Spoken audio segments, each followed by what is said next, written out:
네, 안녕하세요. 주성입니다. 예, 돌아온 정희정 작가님을 모시고 인터뷰를 해보겠습니다. 이렇게 뭐 이렇게 3,000명도 안 되는 유튜브 채널에서 모실 수 있는 분은 아닌데, 뭐 지인 찬스이기도 하고 뭐 속으셨다고 그러더라고요. 3만 명인 줄 알고 수락을 했는데 이게 3,000명이라 매우 실망하고 계시지만 어쨌든 이 영상이 나가고 나면 그 3만 명이 될 것으로 믿고 실망한 있습니다. 사람 표정 관리 중. 네, 안 실망한 것처럼. 근데 어쩔 수 없습니다. 예. 근데 뭐 원래 작품 들어가면 뭐 아무것도 안 하고 이제 작품만 쓰시다가 이 오피셜 기간이 좀 길잖아요. 인터뷰도 많이 그렇죠. 하고 네. 행사도 많이 하는데 지금 코로나 때문에 오프라인 행사는 거의 못 하셨을 것 같고 근데 원래 독자들 만나면서 대화를 나누고 하면서 이 작품을 마무리 짓는 편이잖아요. 독자들의 피드백을 받아서. 내가 어떤 의도로 작품 썼는데 이 독자들은 어떻게 받아들일까. 근데 이번에는 코로나 때문에 좀 그런 과정이 없어가지고 좀 아쉬웠을 수도 있겠네요.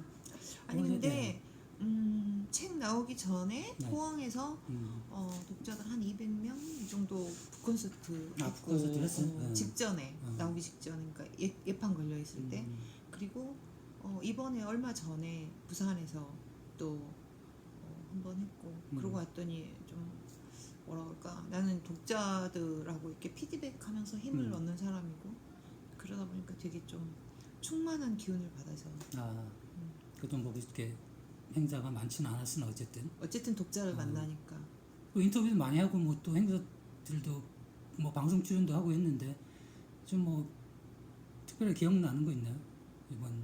이번 저기에서요? 이번 작품 쓰시고 특별하게 기억에 남는 행사는 아무래도 포항 처음에 갔을 때 한 2년 독자들을 못 만났다가 독자들을 만나서 뭐 이렇게 사인회까지는 못했어요. 이제 거리두기 하는 것 때문에. 근데 이제 워낙 큰 공간에서 이제 200명이 띄엄띄엄 앉아 있으니까 몇 명 안 되는 것 같더라고요. 거기서 하고 나서 되게 좋았었어요. 독자들 얼굴 보니까 내가 약속을 지켰다. 내가 지니지니 때 들어갈 때 2년 후에 돌아오겠습니다 했는데 항상 2년 후에 돌아오겠습니다 해놓고 3년 걸리고 이랬었는데 이번에 2년 만이니까 내가 약속 지켰잖아. 그래서 기분 되게 좋았어요.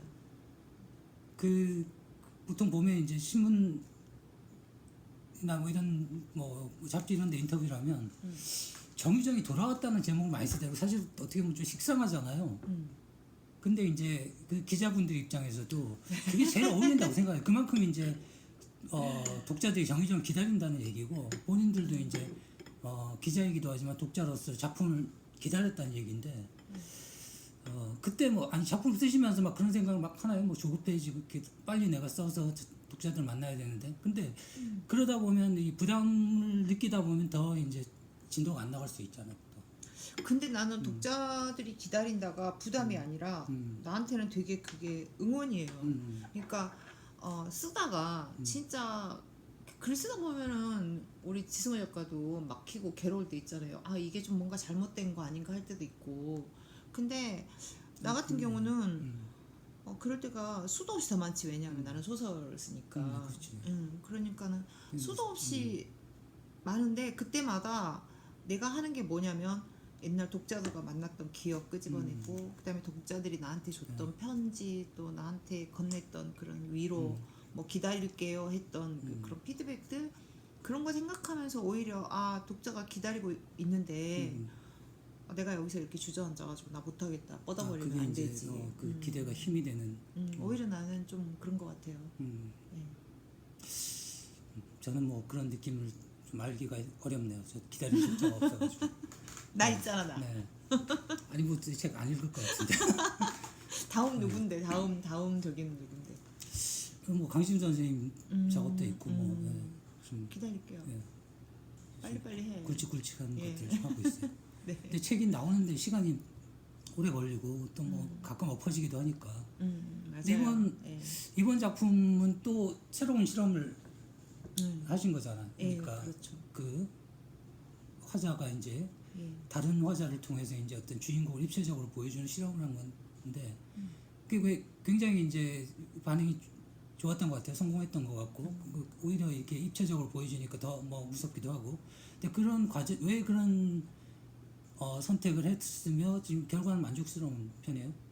나는 일단 만족은 했어요. 왜 어떤 면에서 만족을 했냐면 독자들의 반응에 앞서서 내가 이제 이번에 처음으로 시도한 거잖아요. 그렇죠. 예, 이렇게 주인공을 커튼 뒤에다 완전히 세워놓고 입에다 지퍼 딱 채워놓고 나머지 주변 인물 세 사람이 이 사람을 축조를 해가는 방식인데 나로서는 이제 처음 하는 거다 보니까 이건 아무래도 이제 테크닉적인 문제니까 작가의 그러니까는 이제 걱정이 진짜 많았죠. 그러니까 주인공이어야 하는데 주인공이 커튼 뒤에서 저렇게 있으면서 말도 못하면 그러니까 자기가 얘기하면 희미하게 내가 이런 생각을 하고 뭐 이렇게 행동했다고 하면 편한데 남을 통해서 긴장감을 이제 보여줘야 되는 그렇죠. 캐릭터도 보여주고. 네, 그래서 아 이게 제대로 했나 그런 게 이제 되게 걱정이었는데 나 항상 1번 독자가 남편이잖아요. 남편이 보고 막 그 남자 주인공한테 엄청 막 공감을 하는 거예요. 내가 이걸 보면서 막 그 부부간의 갈등이나 이런 거 보면 자기가 자기 이야기인 줄 알았대. 그래서 내가 화가 나가지고 내가 언제 그렇게 고박을 했다고 공감을 그렇게 하냐고 그렇게 해놓고 생각하니까 어머 내가 잘 썼나 보네. 그렇지. 어쨌든 관계라는 게 다 그런 면이 있으니까 아무리 사이가 좋아도 뭐 사이가 좋지는 않아요. 그냥 남처럼. 알겠습니다. 근데 뭐 그러면서 좀 중간에 막히는 부분도 있고 그랬을 것 같은데. 힘들었죠. 특히나 애기 지유의 시점이 제일 힘들었던 게 7살짜리가 이제 서술을 해 나가는 건데 다른 사람들은 다 3인칭 관찰자 시점이 아니고 3인칭 주인공 시점으로 다 나갔거든.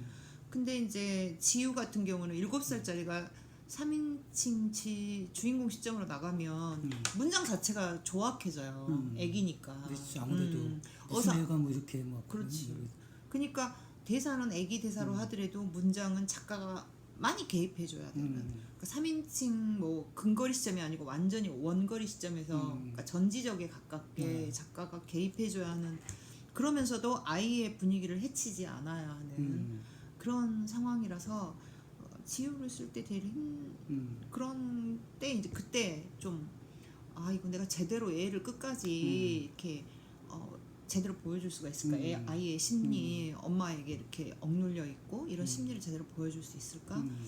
이런 데서 되게 이제 좀 많이 느꼈고 또 남자 주인공인 차은호 같은 경우 인간이 되게 모순적이고 복잡한 동물이잖아요. 그러니까 누군가를 사랑하면서도 동시에 미워하기도 하고 한편으로는 슬프지만 또 기쁨이기도 하고 그런 아주 복잡하고 모순된 감정, 그러니까 논리적으로는 설명할 수 없는 그런 깊은 감정들을 품고 살다 보니까 인간이 존엄한 존재이기도 하면서 동시에 좀 슬픈 존재거든. 난 그래서 차은우를 통해서 그런 어떤 비련의 남자 주인공 이런 걸 좀 표현을 해보고 싶어 했는데 그러니까 차은우가 아내한테 대한 감정이 그렇잖아요.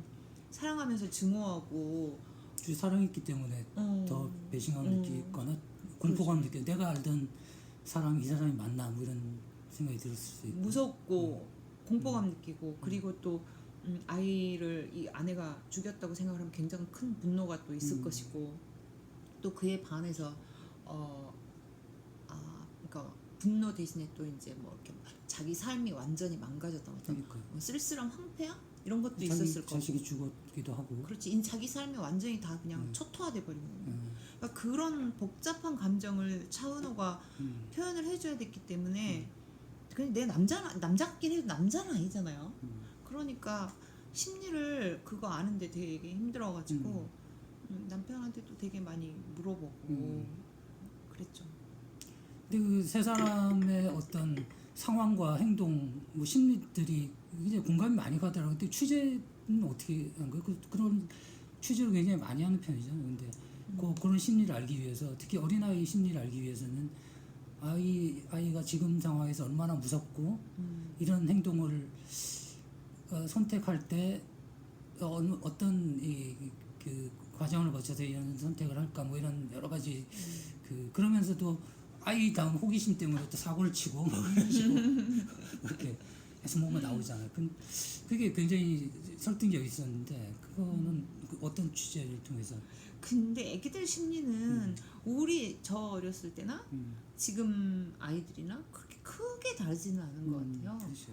그러니까 나도 어려서 부모한테 상당히 특히 아버지한테 억압을 많이 당하고 그런 편이었고 그래서 그때 그런 심리들 그런 것들을 많이 되살리기도 했고 내 나이 정도 되면은 아이들의 심리를 어느 정도는 아들을 키워봤으니까 그렇죠.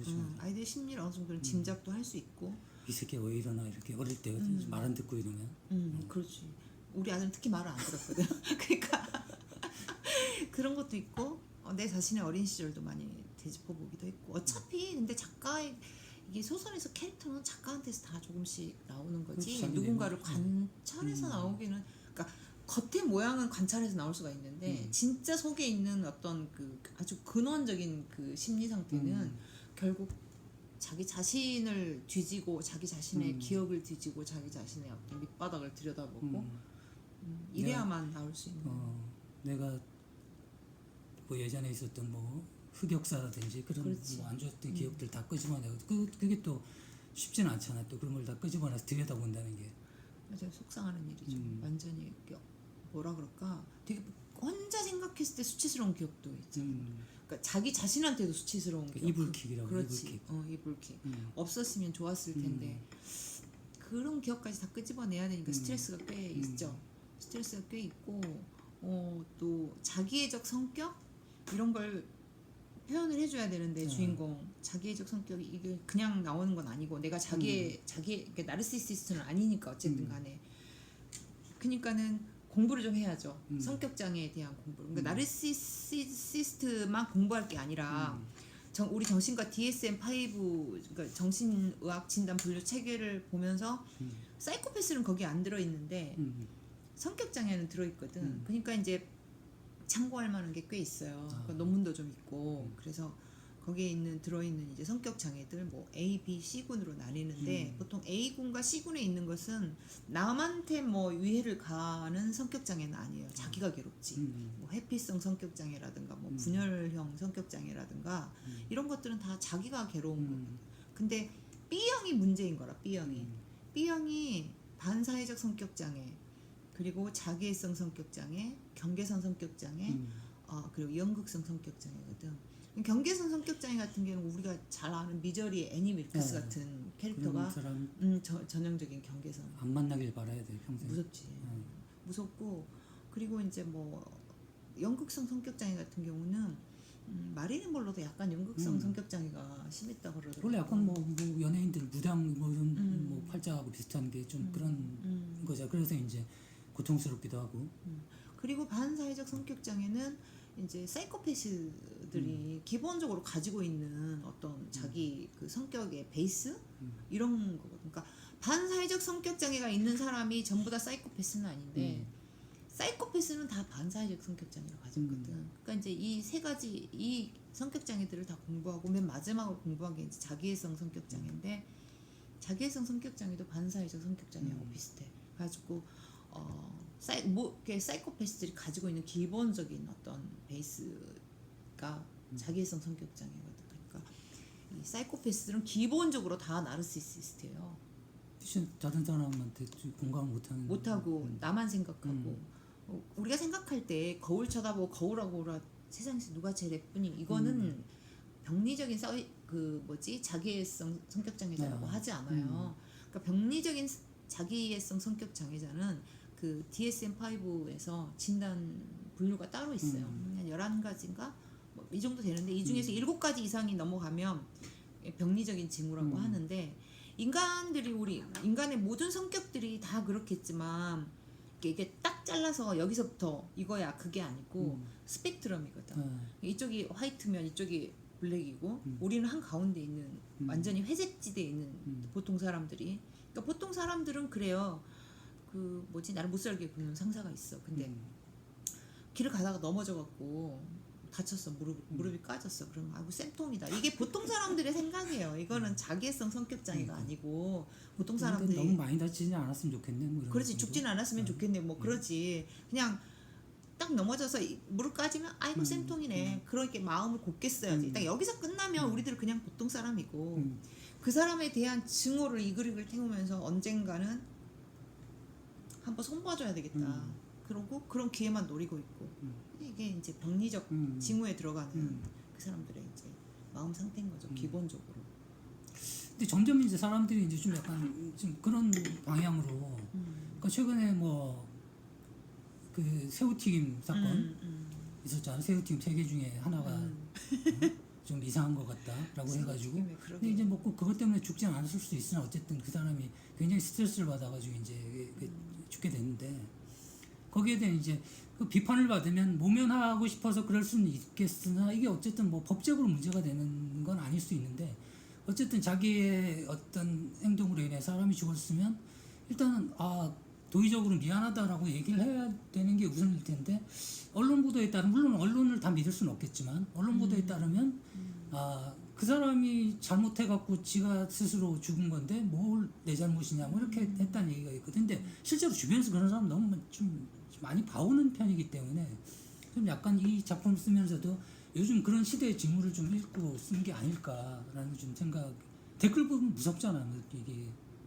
그니까 나 그 새우튀김 사건 있고 나도 되게 쇼크를 받았는데 아니 이렇게 그 말은 하고 싶지가 않다. 인류의 바사삭 되니까 그 말은 하고 싶지 않고 나도 이제 이 소설 그러니까 내가 보통 예전에 이제 이거 이야기를 이야기하다 이제 인터뷰를 하면서도 했던 얘기인데 내가 이제 소설을 이렇게 쓰고 나면 보통 태고하기 1-2달 전에 다음 소설에 대한 어떤 머릿속에 이제 핵심적인 아이디어가 이제 아이디어라고 말해야지 그거는 아이디어가 이제 자리를 잡는데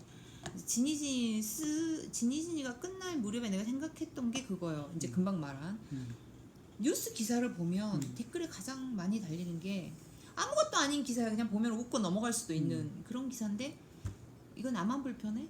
이게 내가 보기에는 이게 좌표 찍는 기분인 거예요. 응? 여기 불편해라. 해. 그리고 어떻게 이런 걸 모를 수 있어. 이걸 알면 우리 아는 사람끼리 뭉쳐서 뭔가 행동을 하자. 근데 글쎄 나는 내가 무지해서 그런지 나는 그걸 보고 잘 불편한지 모르겠더라고. 사람이라는 게 사정이 있을 수 있고 뭐든지 진실 뒤에는 이면이 있는 것이고 우리가 이렇게 눈으로 보는 것만 그게 다가 아니고 또 그 상황만 또 그게 다도 아니야. 그러니까 그 뒤에는 어떤 이야기가 숨어 있는지도 모르고 모를 뿐더러 사실 그게 불편하다라 하더라도 불편한 사람이 있고 안 불편한 사람이 있고 그러는데 그런 댓글을 제일 많이 본 거예요. 한 사람만 본 게 아니라 그러면 우르르 이렇게 몰려가서 뭐 나도 불편해 하는 그런 이야기에 그렇게 하기도 하고 또 문제가 뭐였냐면 누군가를 이렇게 뛰어 올리는 것도 순식간이고 누군가를 바닥으로 이렇게 그냥 나락으로 떨어뜨리는 것도 순식간이고 그러니까 그 비단 연예인뿐만이 아니라 그러니까 어떤 누군가의 실수가 인간이라면 한 번쯤은 저지를 수 있는 실수가 그야말로 인생의 치명상을 가해서 다시는 재기할 수 없게 만들어버리는 이런 사회 분위기가 과연 옳은 것일까 하는 이제 물음표가 달린 거예요. 그게 이제 그러면서 동시에 나는 SNS를 안 하지만 가끔 보면은 이렇게 걸리는 경우가 있어요. 그런 것들이 보면은 자기를 과시하는 사진들. 나 이렇게 이만큼 행복해. 행복해야 돼. 반드시 행복해야 된다는 그런 류의 미디어에서도 그렇고 그런 책도 엄청 많이 나오고 자존감. 내 자존감이 왜 남의 자존감보다 특별한 거야. 나는 인간이라는 게 전부 고유한 존재라고 생각해요. 다 유일무이한 거지. 지승원 씨 하나뿐이잖아 세상에. 그러니까 굉장히 고유한 사람이요. 근데 그게 특별하진 않아요. 나한테 특별한 대우를 안 해주고 내가 특별한 대접을 받아야 되는데 그런 게 괘씸한 거지 말하자면. 그러면 안 되는 거 아닌가? 그러니까 자기가 특별하다는 어떤 인식 이게 어디서 왔을까? 가만히 생각해 보면 자기애성 장애도 그렇고 성장 과정에서의 문제가 크거든요. 타고나는 것도 좀 있지만은 성격적으로 우리가 성격이라는 게 타고나는 거고 지금 현재 나 정도의 나이를 먹어서 성격이 변한 거는 성격이 변한 게 아니라 그만큼 인격이 이제 자기 자신을 바뀌게 한 거겠. 이제 사회생활을 하면서. 이러면 감옥 갈 수 있어 뭐 이런. 그렇지. 뭐 이러면 감옥 갈 수 있고 시대의 흐름도 읽어야 되고 또 사회적인 저기도 읽어야 되니 거기에 맞춰서 본인을 변화시켜 나가는 것은 이제 인격이나 이런 게 바뀐 거고 것이고 이제 성격 타고난 품성은 타고나는 거거든 그거는.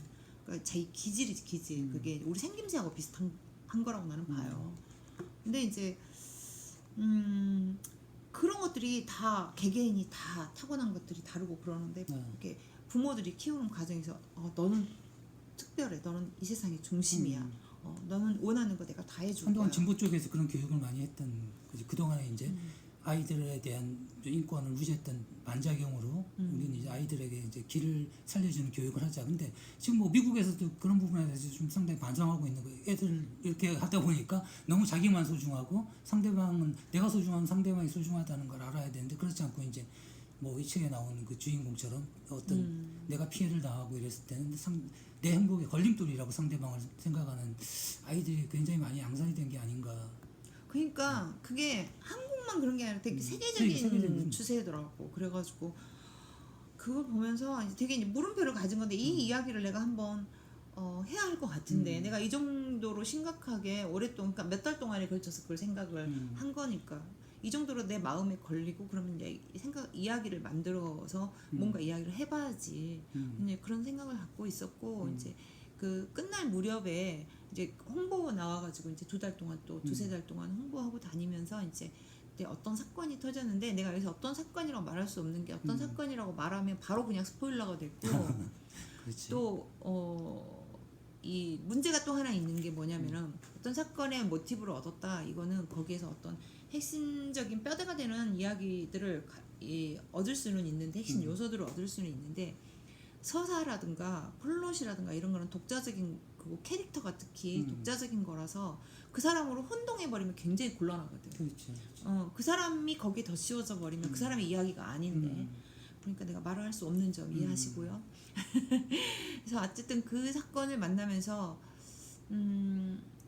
굉장히 내가 생각하는 이 이야기를 하기에 적절하겠다. 이런 어떤 기본적인 요소들을 가져와서 배아가 된 거죠. 그러니까 그게 그래서 이제 그거를 써야겠다라고 생각을 하고 있었어요. 그래서 이제 어떤 인간의 행복에 대한 어떤 극단적인 그 집착 또 자기 자신의 어떤 자기의 극단적인 자기의 이런 걸 통해서 이야기를 써봐야 되겠다라는 생각을 했고 그리고 또 이제 인간의 욕망이라는 걸 가지고 한 세 작품 정도를 써보고 싶었어요.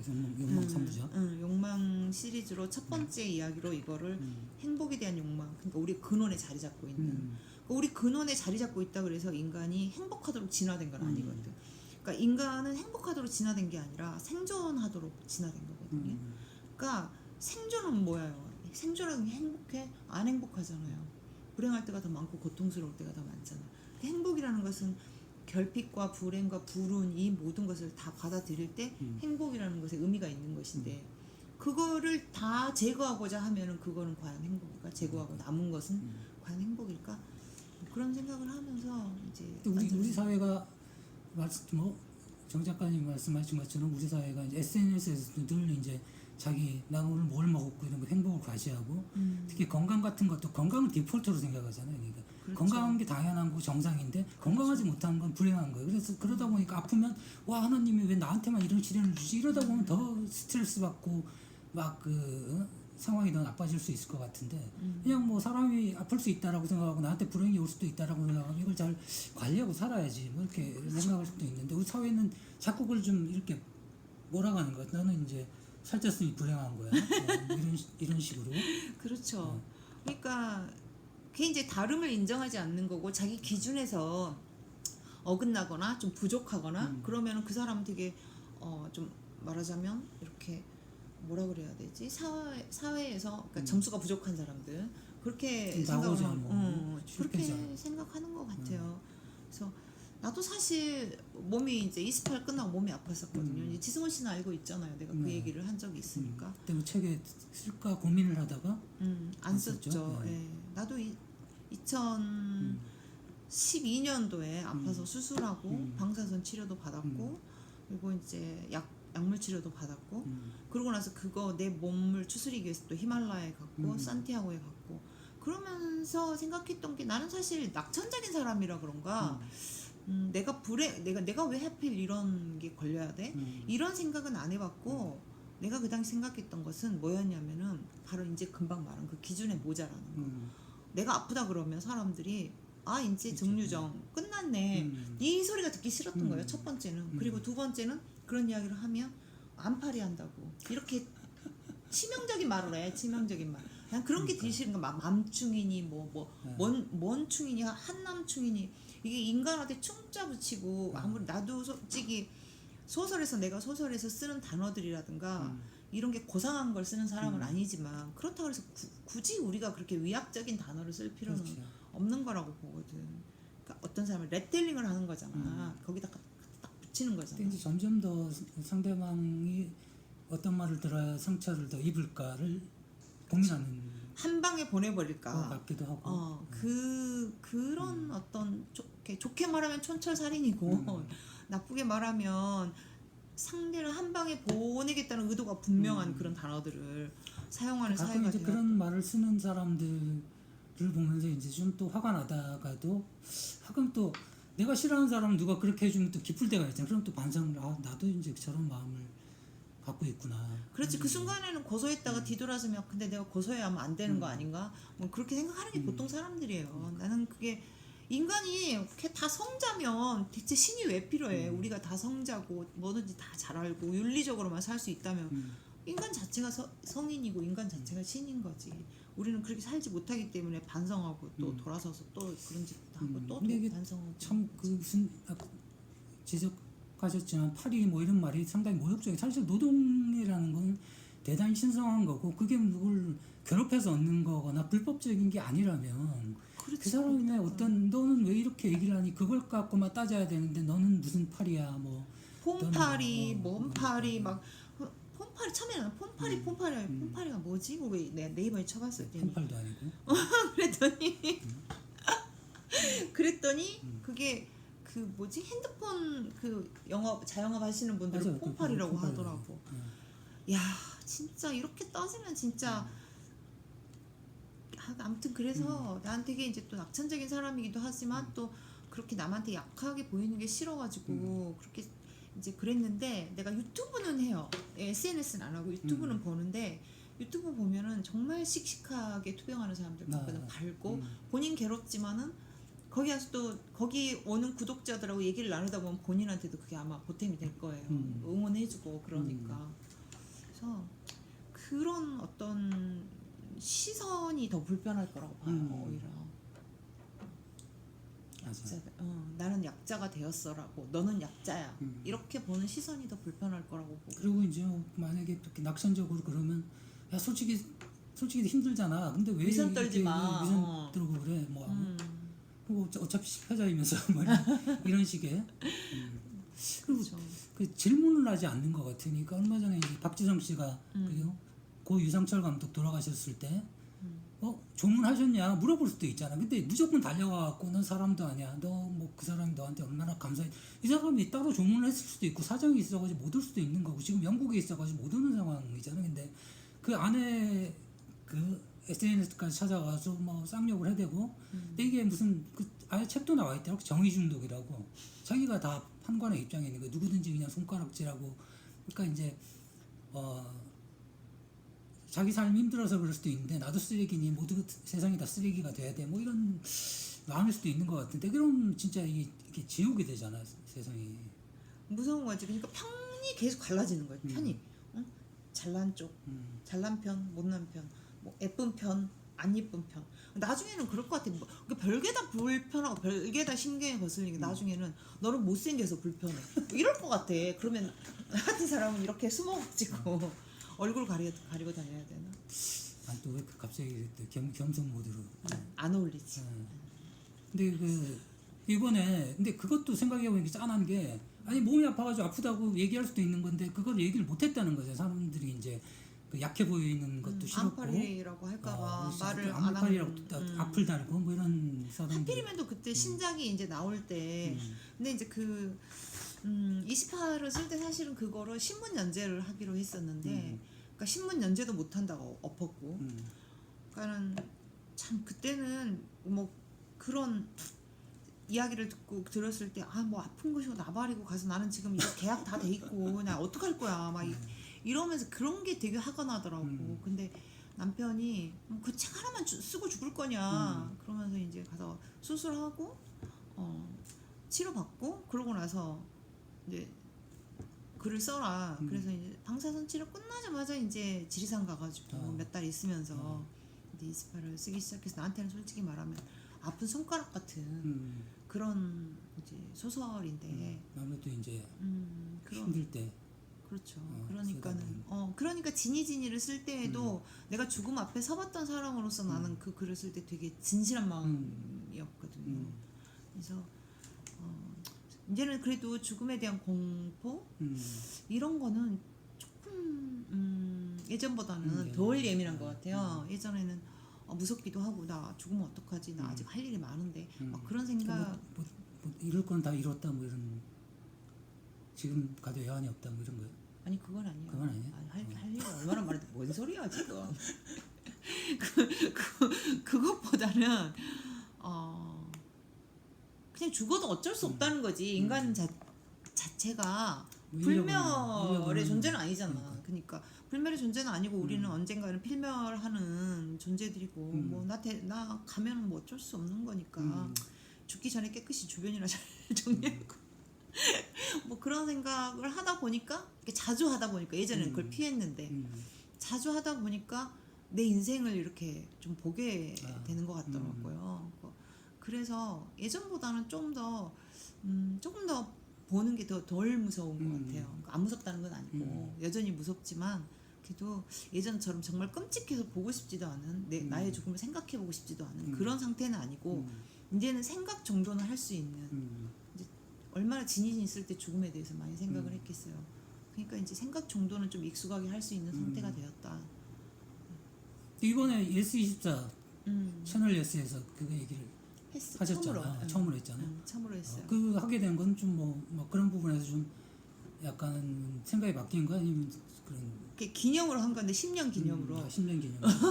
그게 다른 저기는 다른 암들은 5년이면 완치라고 그러는데 이제 내가 진단을 받았던 건 10년이 돼야지 이제 완치가 되는 그런 저기였는데 올해 이제 그러니까 완치 기념 주치의에게 완치 이제 건강 잘 지켜라 이렇게 해서 완치 판정을 받고 오니까 내가 얼마나 기뻤겠어요.